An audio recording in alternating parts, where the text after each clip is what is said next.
Welcome to a new test and teardown video.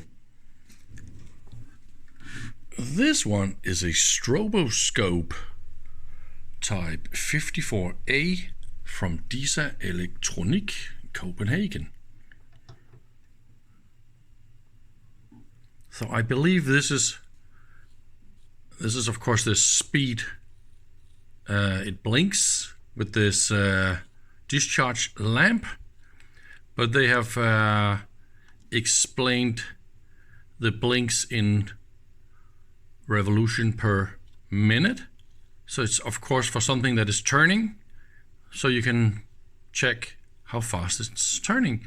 And it got two different ranges, range 1 and 2. And I believe this is internal trigger 1 and 2.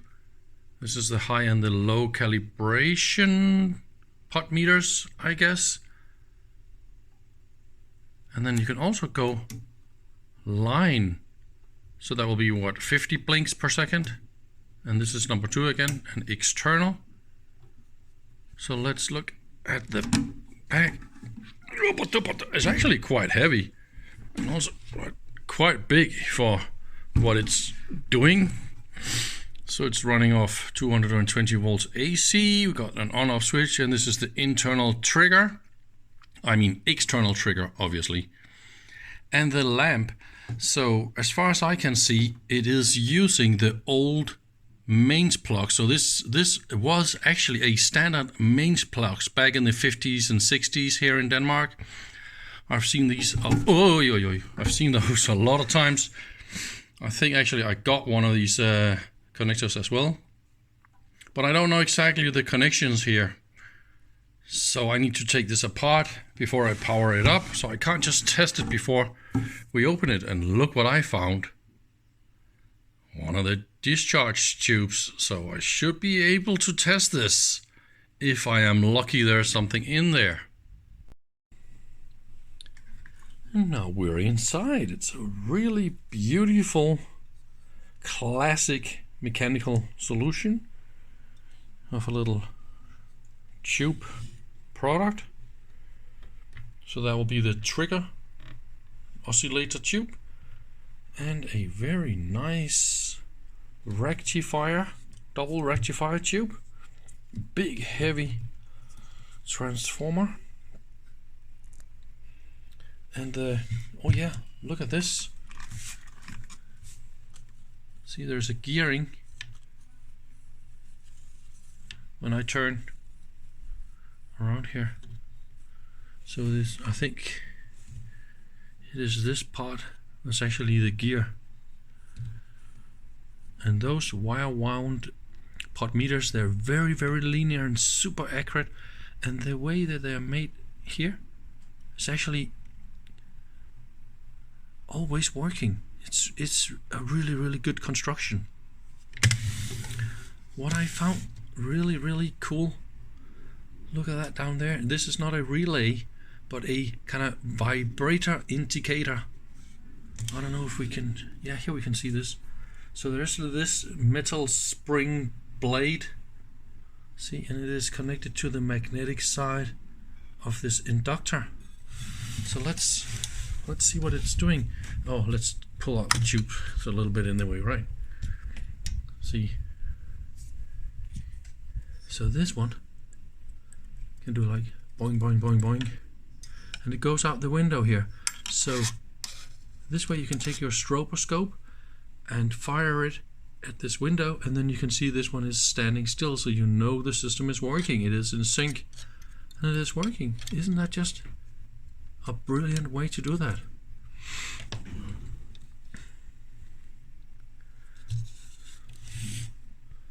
Yeah, the AZ1 dual diode, and the trigger oscillator tube is ECH81. And I actually found the problem. See, the previous owner tried to repair this by changing the two capacitors here. So that will be high voltage and supply voltage and stuff like that, I guess. So that will be the different capacitors, and there is a reason why this is not working. Look at this capacitor here. This is supposed to be this capacitor, right? But the ground side is connected to chassis. And this capacitor is not connected to chassis. It looks like it from this side. But if you're very, very careful to look at this, ooh, there's isolation. Not that much, but there is isolation. So this ground side of this capacitor is not chassis. And see, there's a blue wire connected to the ground side. And the previous owner did not see that detail, and this is why it is connected wrong. This is why it's not working. Also, what I see is, I think he got tired of working with this, or just lost interest in the project, because those two capacitors are also not working. And here we got the wires are soldered carefully, so it's easy to see exactly where they go and what is what. So this can be fixed. So far, so good.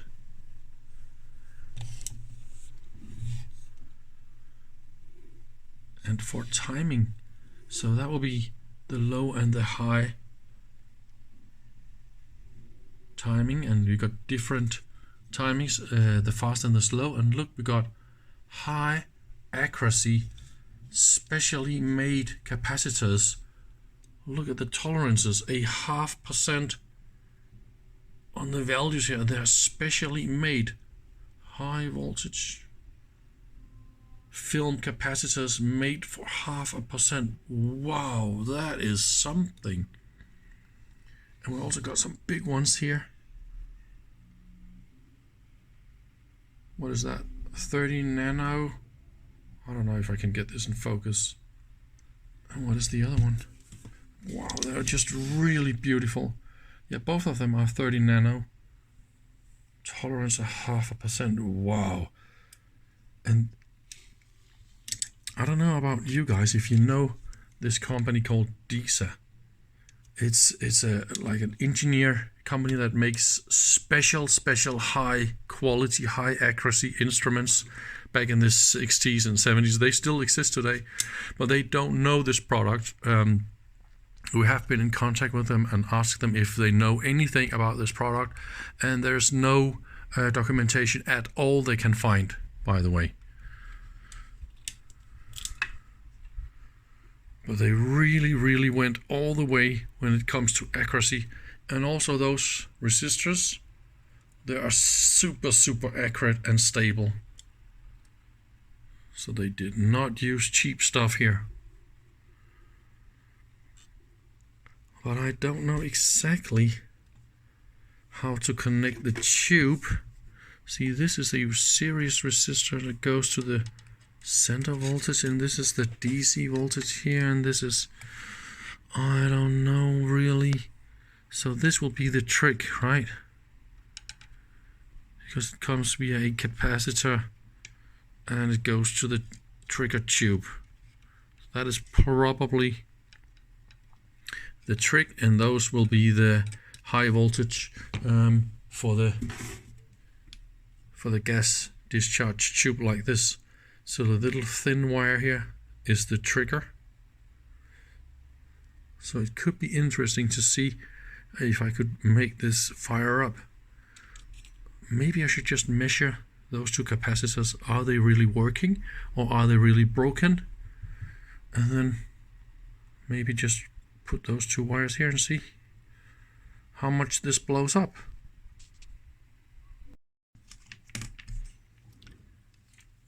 So this one reads 2 microfarad. Wow. So far so good. And the other one reads 0.5.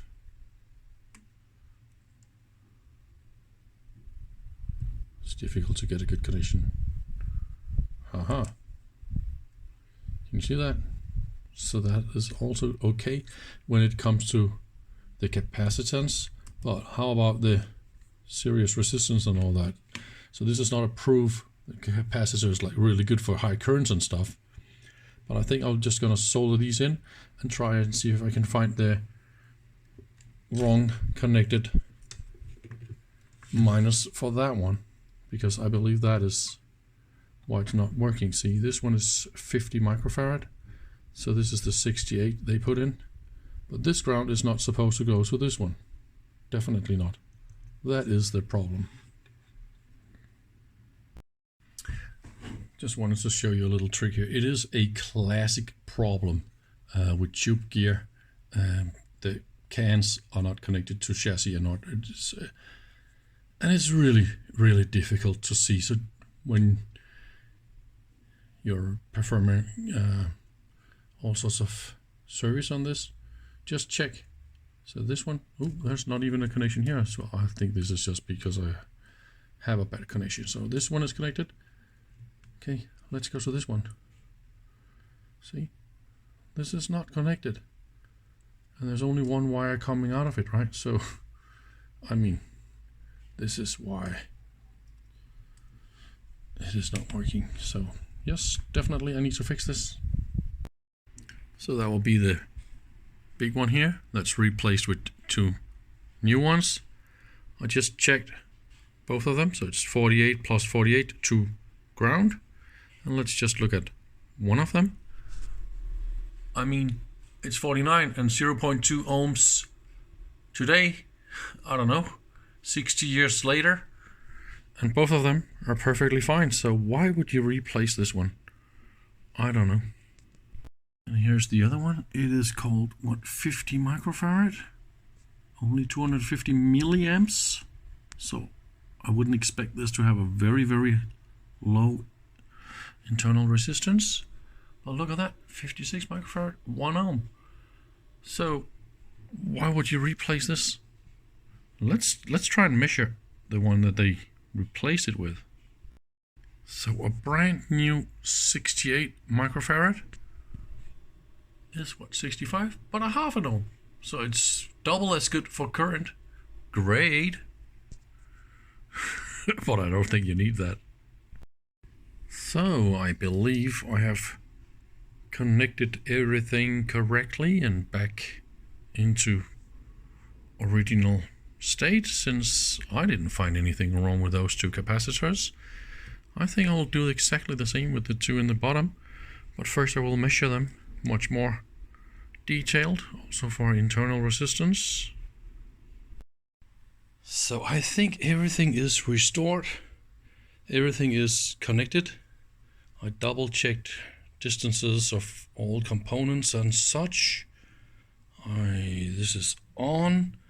I put my discharge tube more or less like how I guess it should be. I can't prove this is correct, but let's see what happens, right? Yeah, and I put this to mains. What I want to do is I want to dial up the voltage slowly.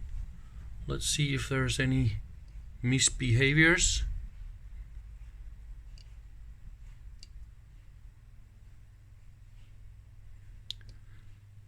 This is not bad at all.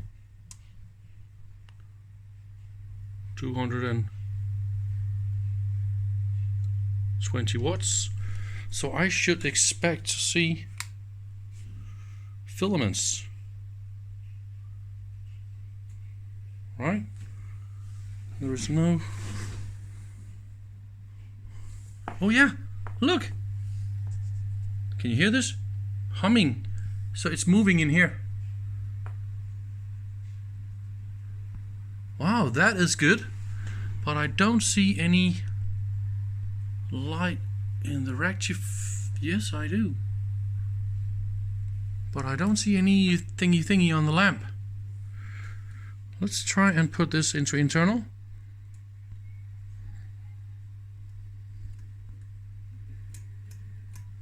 Nope. No cigar. Damn it, come on! Maybe this tube is not running.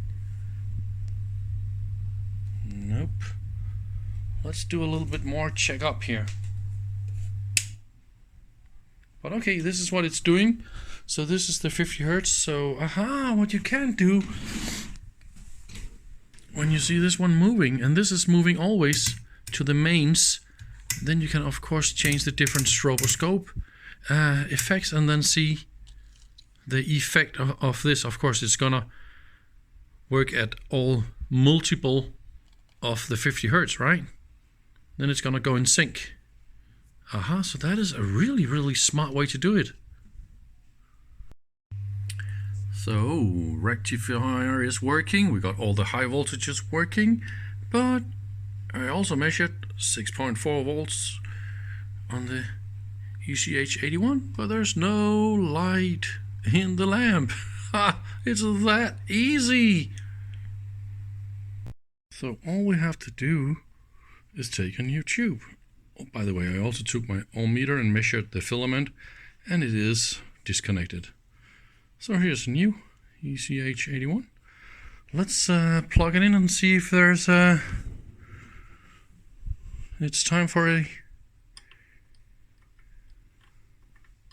Come on. So let's just crank this sucker up. I got my finger on the disconnect button here if there's anything bad's going to happen. It is a little bit scary with this. Why is it people are making so much noise when I'm recording?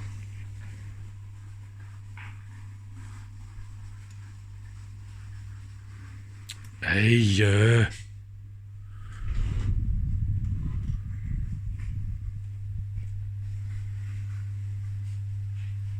So, why isn't this? Oh yeah. Now it's getting nice and warm. So that is good. You just really can't see the filaments in these because they're more visible from the bottom. It's still not working. Hey,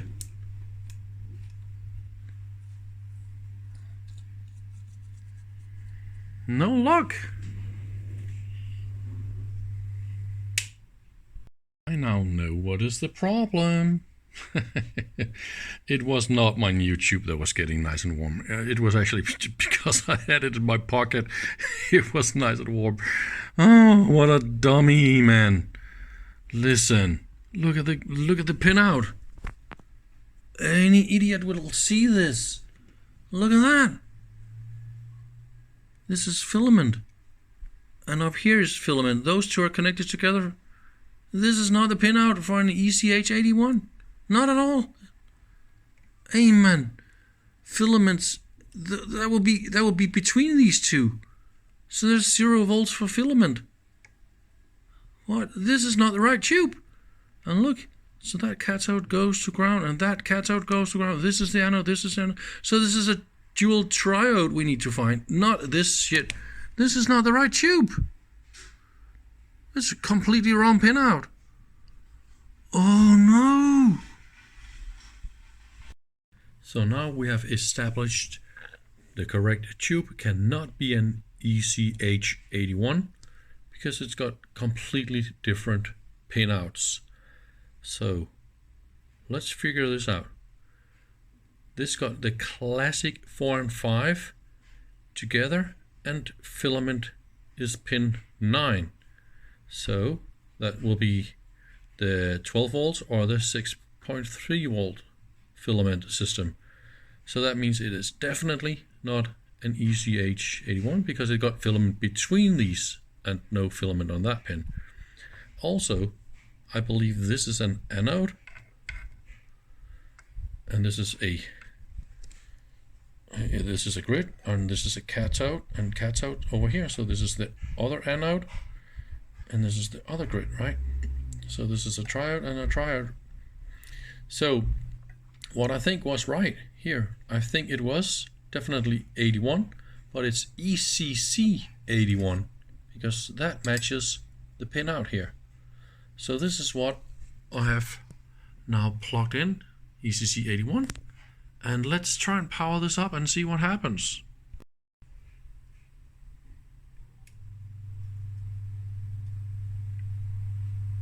We got filament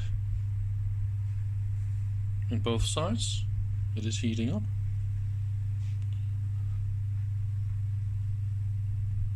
But no cigar. Still is really weird.